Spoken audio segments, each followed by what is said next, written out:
The signature on the contract was shaking, barely legible, and Edward Hale had no memory of writing it.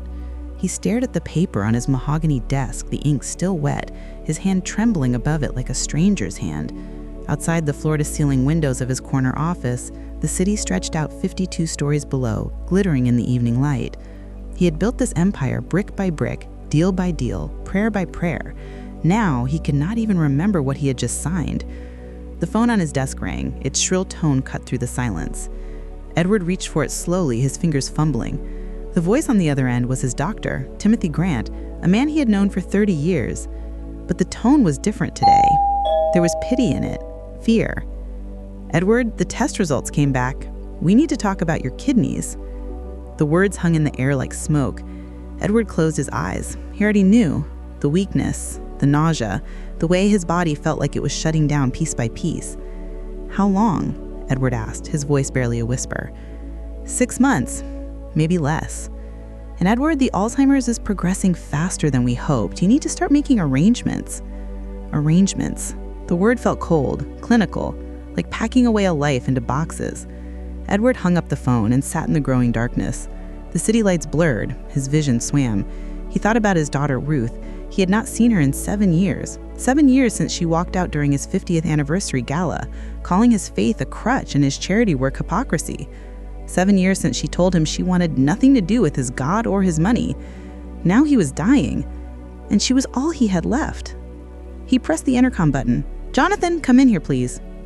Jonathan Cross, his chief operating officer, appeared within seconds. Tall, composed, impeccably dressed.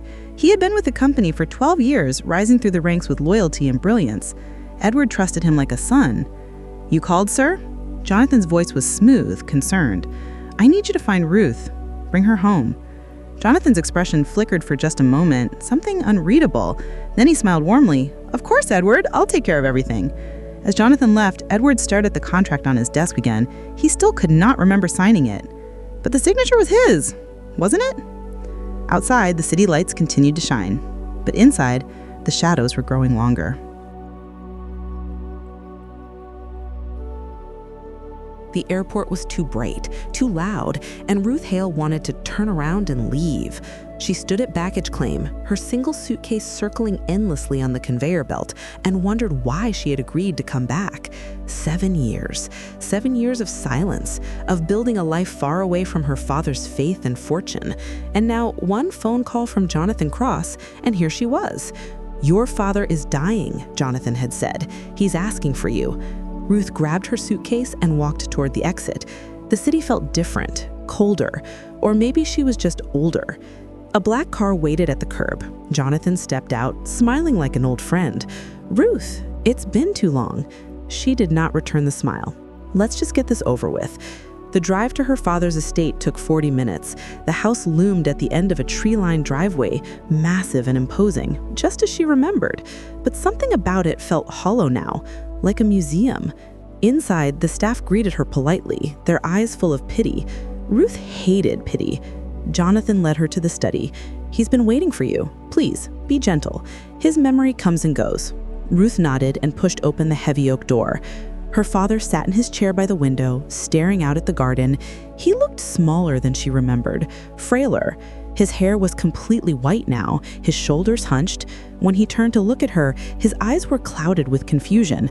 "Who are you?" he asked. Ruth's throat tightened.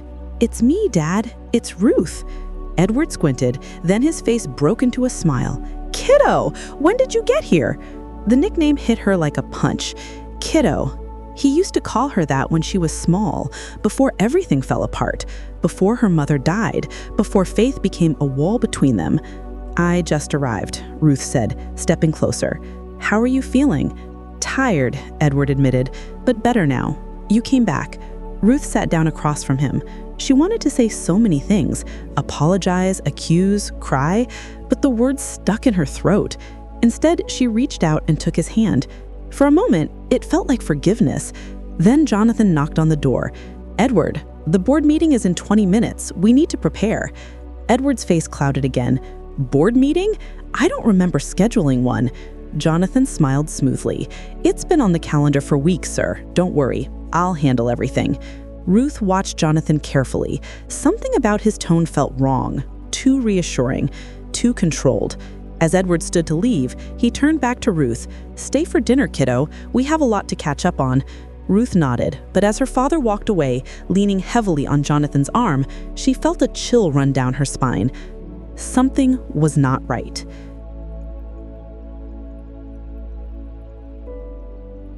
Edward forgot her name 3 times during dinner.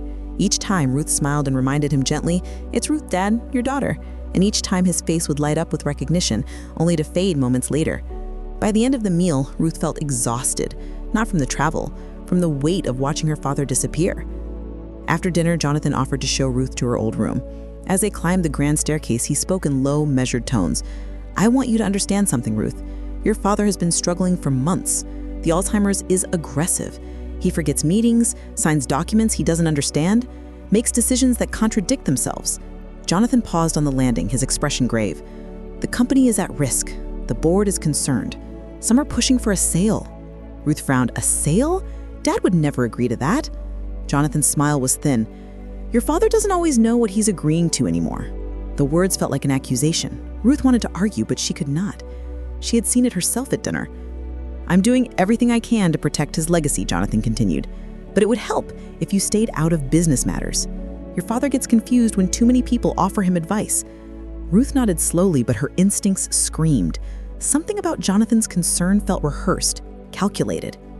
That night, Ruth could not sleep. She wandered the empty halls of her childhood home, running her fingers along familiar walls. She found herself in her father's study, the door slightly ajar. Inside, moonlight spilled across his desk. Papers were scattered everywhere, contracts and reports and spreadsheets. Ruth knew she should not look, but her eyes caught on a ledger sitting open. She picked it up and flipped through the pages.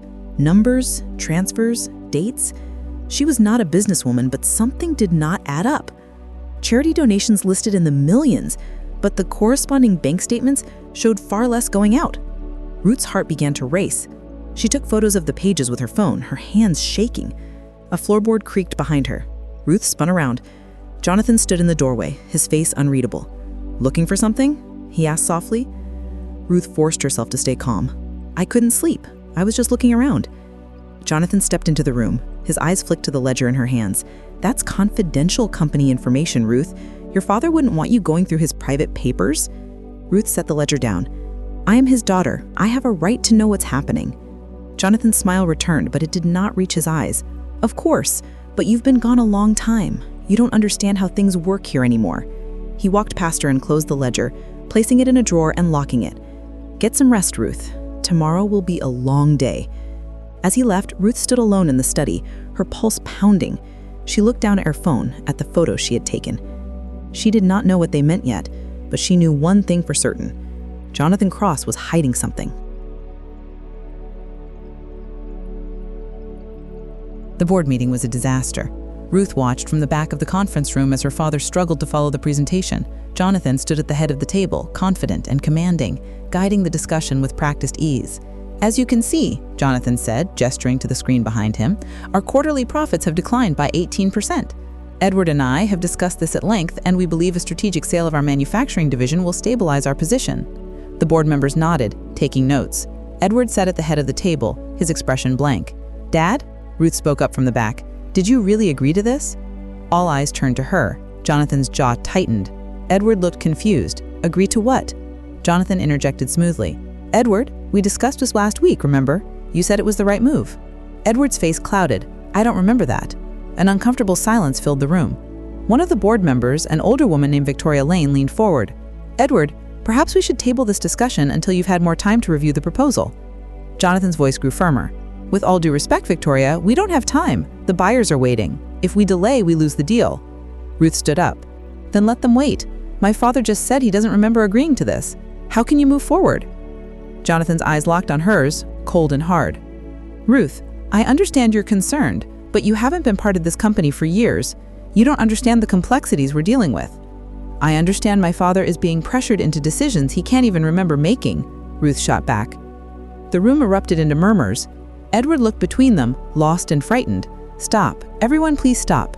His voice broke. The room fell silent. Edward stood slowly, gripping the edge of the table. "I need time. I need to think." Jonathan placed a hand on his shoulder. "Of course, Edward. Take all the time you need." As the meeting disbanded, Ruth followed her father out into the hallway. "Dad, wait." He turned, his eyes weary. "Why did you come back, Ruth?" The question stunned her. "What?" "Jonathan says you're only here for the money, that you'll leave again as soon as I'm gone." Edward's voice cracked. "Is that true?" Ruth felt her heart shatter. "Dad, no. I came back because you asked from me, because I wanted to see you." Edward studied her face, searching for something. "I don't know who to trust anymore. My mind is a fog. I sign papers I don't remember signing. People tell me things I've forgotten. How do I know what's real?" Ruth took his hands. "I'm real, Dad, and I'm not going anywhere. Not this time." For a moment, Edward's eyes cleared. He squeezed her hands. "I believe you, kiddo." But as he walked away, Ruth saw Jonathan watching from down the hall, his expression unreadable. The mask of loyalty was slipping. Ruth hired Samuel Green on a Tuesday morning. He was a forensic accountant, highly recommended, with a reputation for uncovering financial fraud. He arrived at the estate with a briefcase and a no-nonsense attitude. "Show me everything," Samuel said. Ruth handed him the photos from the ledger, along with copies of financial reports she had quietly gathered over the past week. Samuel spread them across the dining room table and went to work. For 3 days, he barely spoke. He pored over numbers, cross-referenced accounts, made phone calls to banks and auditors. Ruth brought him coffee and waited. On the 4th day, Samuel looked up, his face grim. "Ruth, your father is being robbed." Ruth's blood ran cold. "What?" Samuel turned his laptop toward her. "Jonathan Cross has been siphoning money from the company for at least 2 years. He's created shell accounts, false invoices, fake vendors. The charity donations your father thinks he's making, they're going into offshore accounts controlled by Jonathan." Ruth stared at the screen, her hands shaking. "How much?" "Over $40 million. The number hit her like a freight train. "We have to tell my father." Samuel nodded. "But you need proof. Solid, undeniable proof. If Jonathan realizes you're onto him, he'll cover his tracks. Or worse." That evening, Ruth found her father in the garden, sitting on a stone bench beneath an old oak tree. He looked peaceful, almost content. "Dad, I need to talk to you about Jonathan." Edward looked up, his expression wary. "What about him?" "I think he's stealing from you." "That's a serious accusation, Ruth." "I know, but I have proof. I hired an accountant. Jonathan has been moving money into hidden accounts. The charity funds, the company profits, it's all being diverted." Edward stood, his hands trembling. "No. Jonathan has been with me for 12 years. He's like a son to me. Dad, please, just look at the evidence." Edward's eyes flashed with anger. "You've been back for 2 weeks, and now you're trying to turn me against the man who's kept this company running while I've been falling apart?" Ruth reached for him. "I'm trying to protect you. Or you're trying to eliminate the competition," Edward snapped. "Jonathan warned me you'd try this." The words cut deep. Ruth stepped back, tears stinging her eyes. "You really think I'd lie about this?" Edward's expression softened, confusion replacing anger. "I don't know what to think anymore, Ruth. I don't know what's real." That night, Ruth sat alone in her room staring at Samuel's reports. She felt helpless, trapped between her father's fading mind and Jonathan's carefully constructed lies. Then her phone buzzed. A text from Samuel. "Found something. Meet me at the office, 7 a.m., bring your father." Ruth's heart pounded. Tomorrow, the truth would come out, whether her father believed it or not.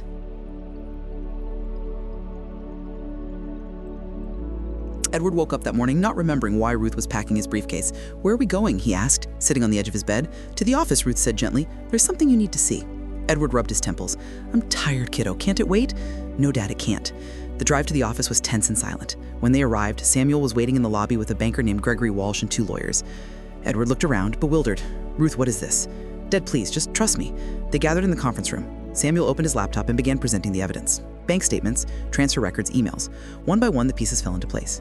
Jonathan Cross had been systematically stealing from Hale Industries for over 2 years. He had falsified reports, created fake vendors, and diverted charity funds into offshore accounts. The total loss was over $43 million. Edward sat in silence, his face pale. He stared at the screen, at Jonathan's signature on transfer documents, at dates and numbers that could not be denied. "This can't be real," Edward whispered. Gregory Walsh leaned forward. "Mr. Hale, I've verified every transaction. This is real." Edward's hands began to shake. "Where is he? Where's Jonathan?" As if summoned, the door opened. Jonathan Cross walked in, his expression confident. "Edward, there you are. I've been looking for you. We have the contract signing at 10. He stopped when he saw the room full of people. His eyes flicked to the laptop screen, to the document spread across the table. His face went pale. "What is this?" Jonathan asked carefully. Ruth stood. "We know what you've been doing, Jonathan. We have all the evidence." Jonathan's mask cracked. His confident smile faltered. Then slowly it returned, colder than before. "You don't understand," Jonathan said smoothly. "Edward authorized those transfers. He just doesn't remember." "That's a lie," Samuel said, holding up a document. "These signatures were forged. We've had them analyzed." Jonathan's eyes darted to the door. Edward stood slowly, his voice stronger than it had been in weeks. "You were like a son to me."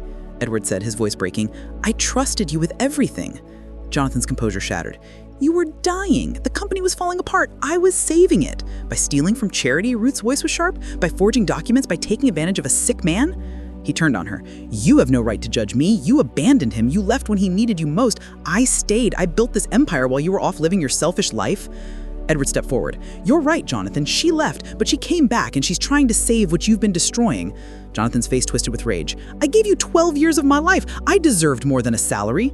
You deserve trust, Edward said quietly, and you betrayed it.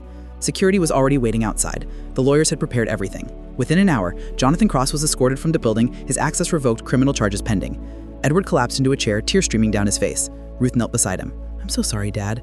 Edward took her hand. You saved me, kiddo. You came home and you saved me.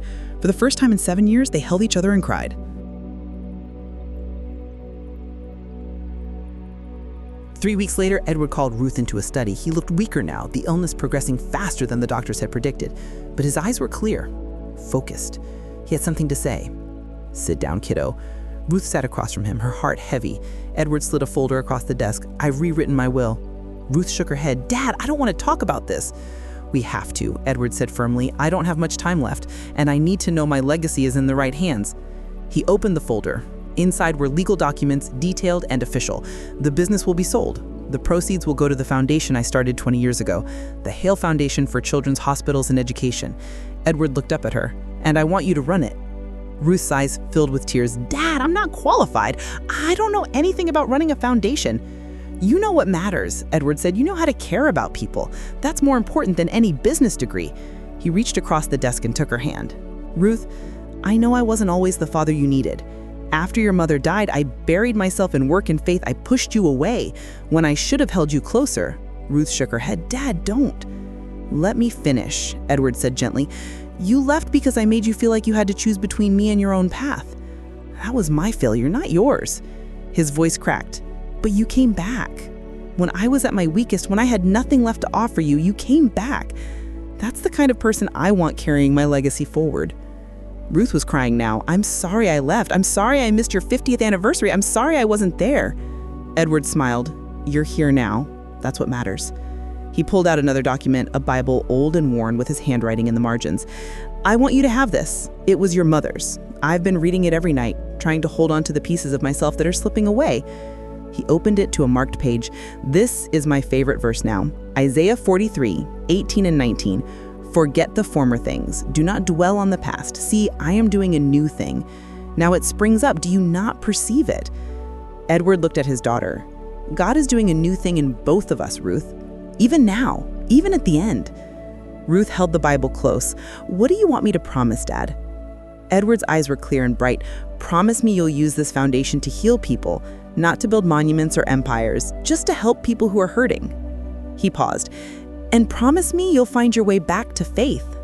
Not my faith, yours. Ruth nodded through her tears. I promise. Edward leaned back in his chair, exhausted but at peace. Then I can rest. 2 weeks later, just as dawn broke over the city, Edward Hale passed away in his sleep. His Bible was open on his desk. Ruth was holding his hand. And for the first time in 7 years, she prayed.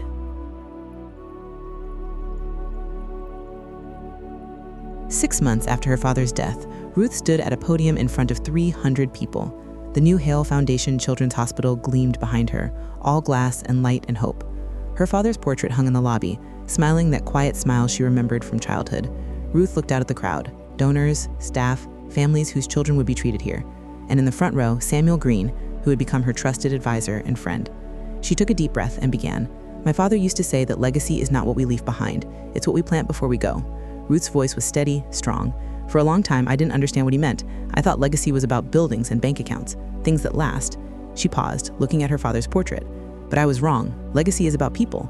It's about the seeds of kindness we plant in hearts, the hope we give to those who have none, the love we show when it would be easier to walk away.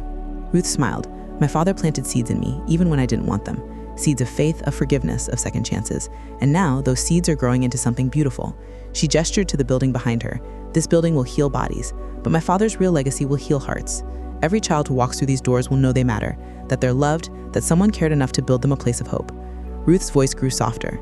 In his final days, my father taught me that it's never too late to come home, never too late to make things right, never too late to start again.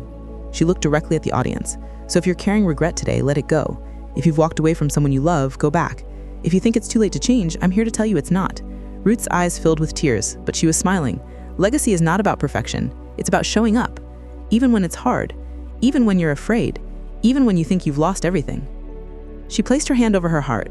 My father lost his memory, his health, his business, but he never lost what mattered most. His faith, his love, his hope that broken things could be made whole. The audience was silent, many wiping their eyes. Ruth finished with her father's favorite verse. Forget the former things. Do not dwell on the past. See, I am doing a new thing. Now it springs up. Do you not perceive it? She looked up at her father's portrait one last time. I perceive it, Dad, and I promise to keep planting seeds. As Ruth stepped down from the podium, the crowd rose in applause. Children ran forward with flowers. Families thanked her through tears, and Ruth felt, for the first time since her father's death, that she was exactly where she was supposed to be. That evening, Ruth walked out of the hospital into the golden light of sunset. She stood on the steps, looking out at the city her father had loved. She whispered to the sky, I'm home, Dad. I'm finally home. And somewhere beyond the sunset, she felt him smile.